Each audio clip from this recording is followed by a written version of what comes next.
मैं आपके अपने YouTube चैनल मोटिवेशनल मंत्री में आपका स्वागत करता हूं। चलिए, आज का टॉपिक जो हम लोग स्टार्ट करने वाले हैं वो है गोलीय दर्पण का फोकस तथा फोकस दूरी। इससे पहले हम लोग बहुत सारे टॉपिक्स जो है ऑलरेडी पढ़ चुके हैं, ठीक है। जैसे वक्ता त्रिज्या किसे कहते हैं, वक्ता केंद्र किसे कहते हैं, है ना, ध्रुव किसे कहते हैं, प्रधान अक्ष या मुख्य अक्ष किसे कहते हैं, इन सारी चीज़ों को हम लोग पढ़ चुके हैं।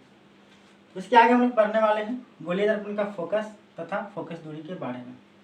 चलिए स्टार्ट करते हैं। पहले यहाँ पे देख लेते हैं डेफिनेशन इसको, और फिर मैं इसको याद करने का ट्रिक जो है आसान तरीका से बताऊंगा कि कैसे आप इसको याद कर सकते हैं, ठीक है ना।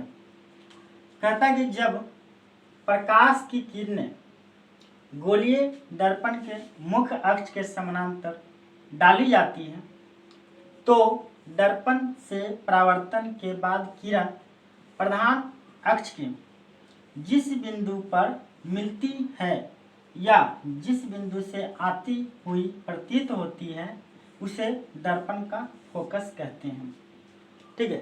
अब आप सोच रहे हैं कि इतना बड़ा डेफिनेशन जो है कैसे हम लोग याद करेंगे, तो डरने की कोई बात नहीं है, हम लोग पिक्चर से याद करेंगे, ठीक है।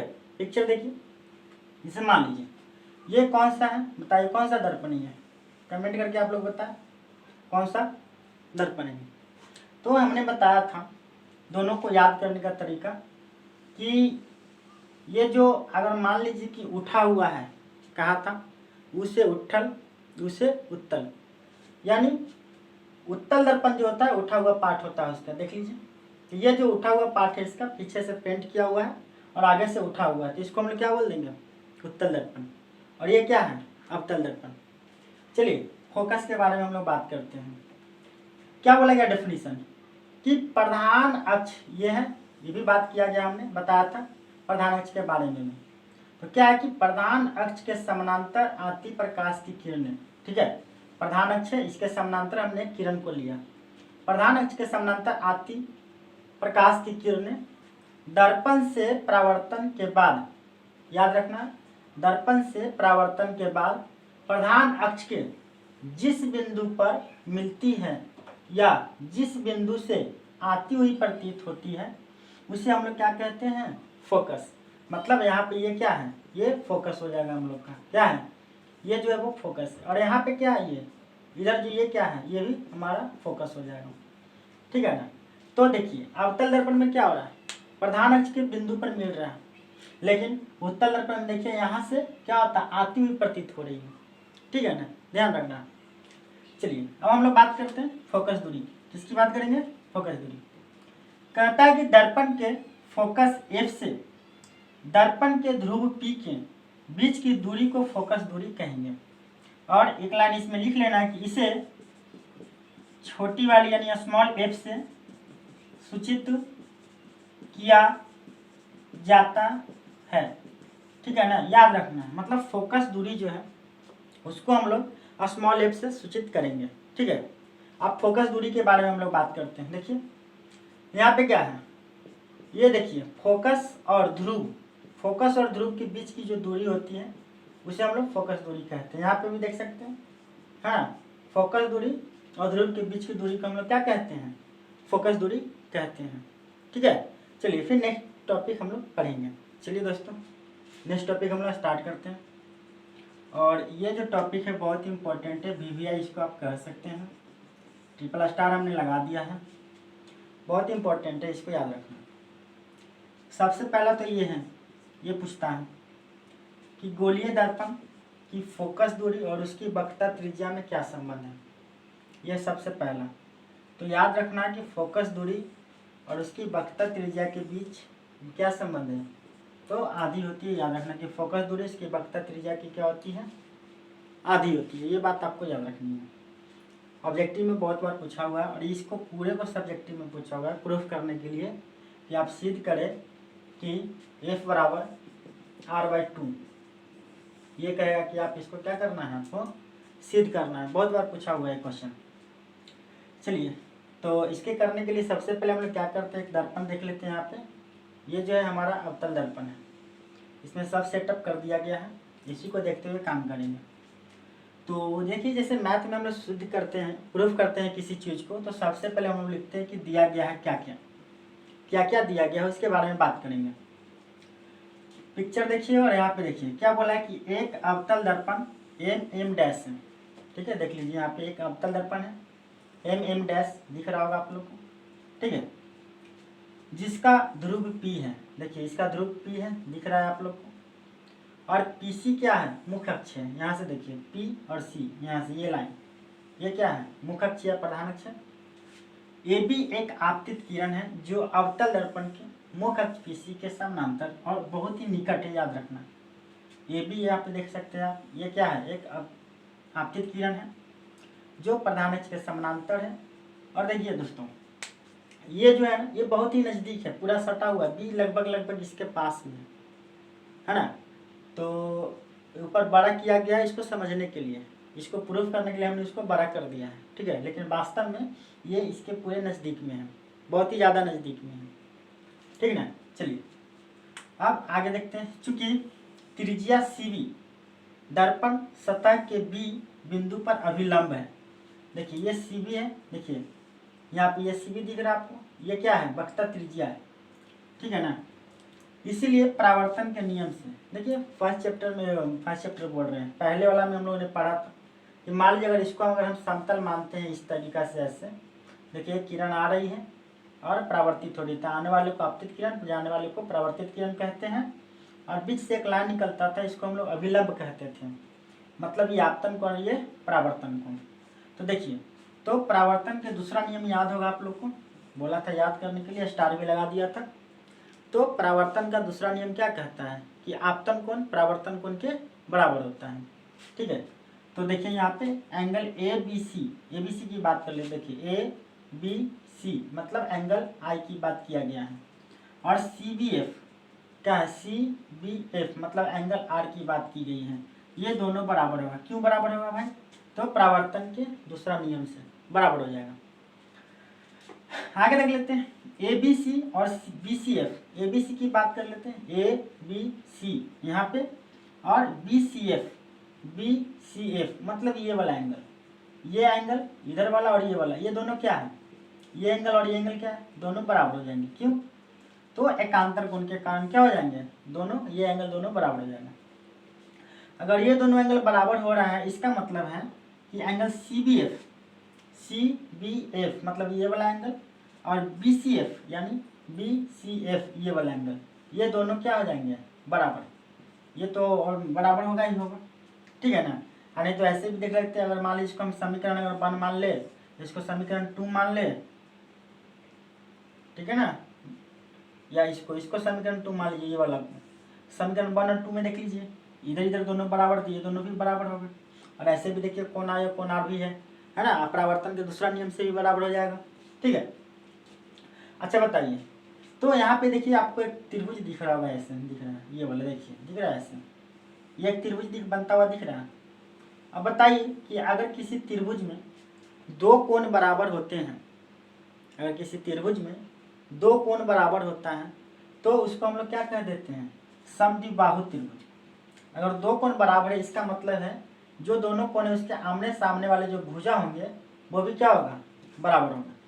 तो दोनों कोण बराबर होने की वजह से हम लोग क्या कह सकते हैं कि BCF ये जो ट्रायंगल है, त्रिभुज जो है वो क्या हो जाएगा, एक समबाहु त्रिभुज हो जाएगा।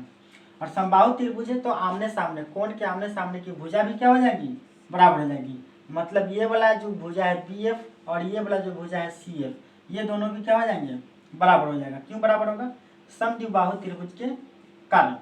ठीक है, अब कहता है ये वाला पॉइंट B जो है बहुत ही निकट है, इसके लगभग निकट है।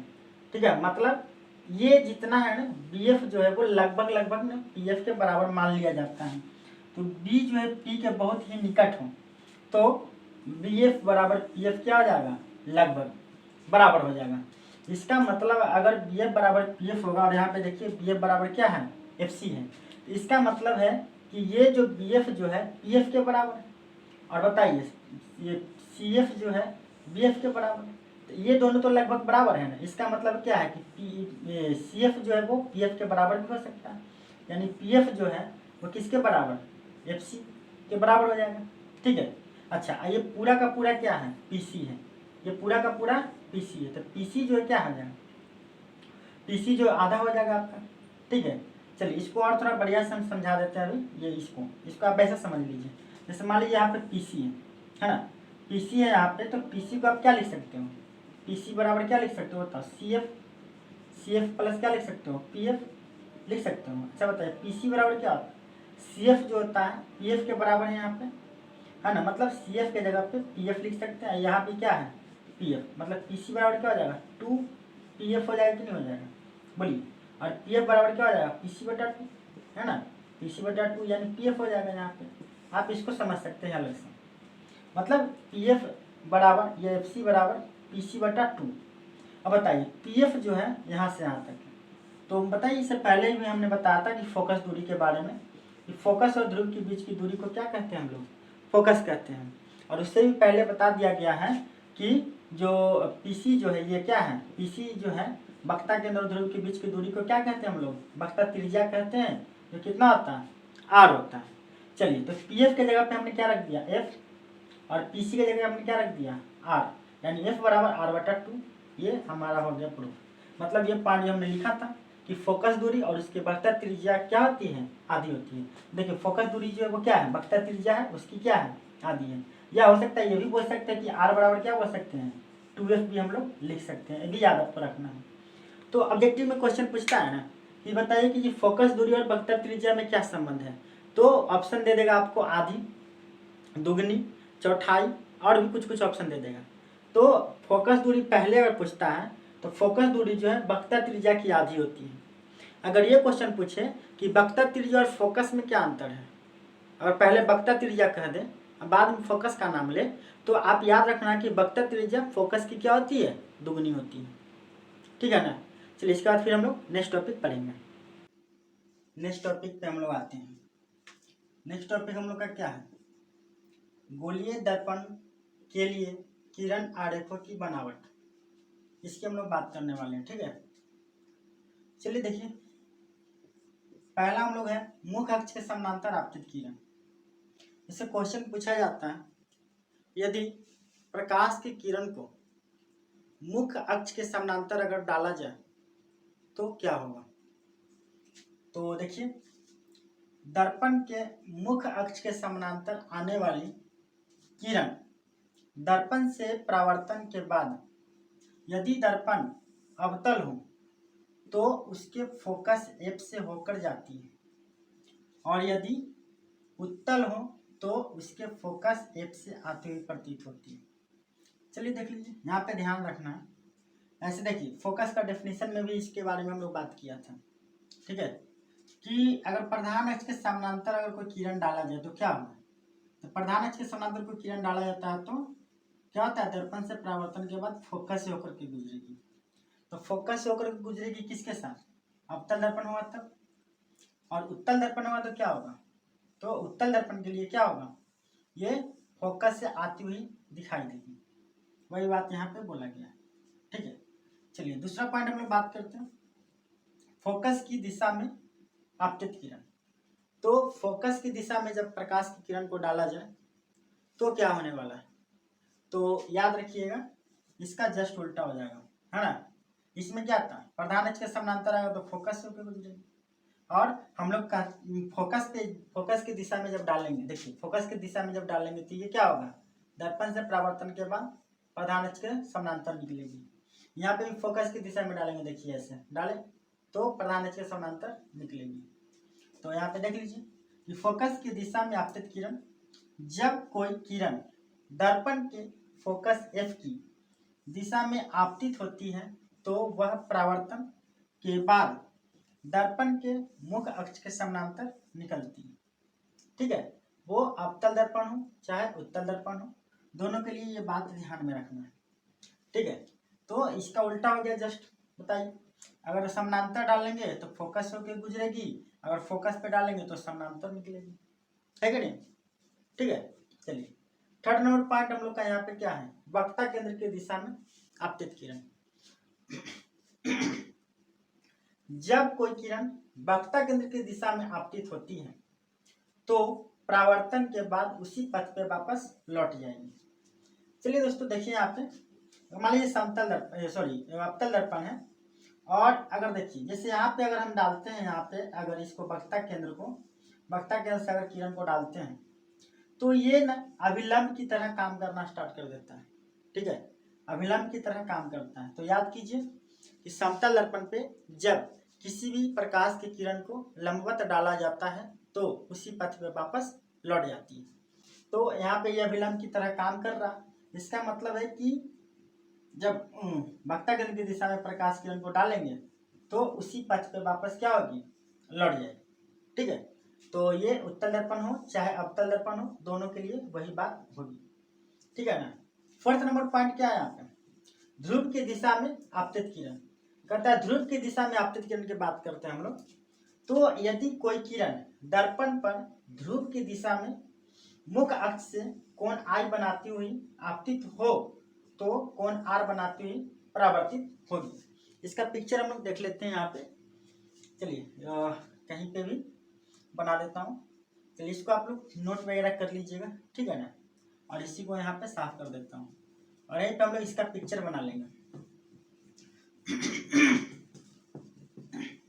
चलिए तो देख लीजिए, मान लीजिए कि यहाँ पे हमने क्या बनाया, ये अवतल दर्पण बना लेता हूँ। ठीक है, तो यहाँ पे क्या करना है, ऐसे डालेंगे और ऐसे डालेंगे।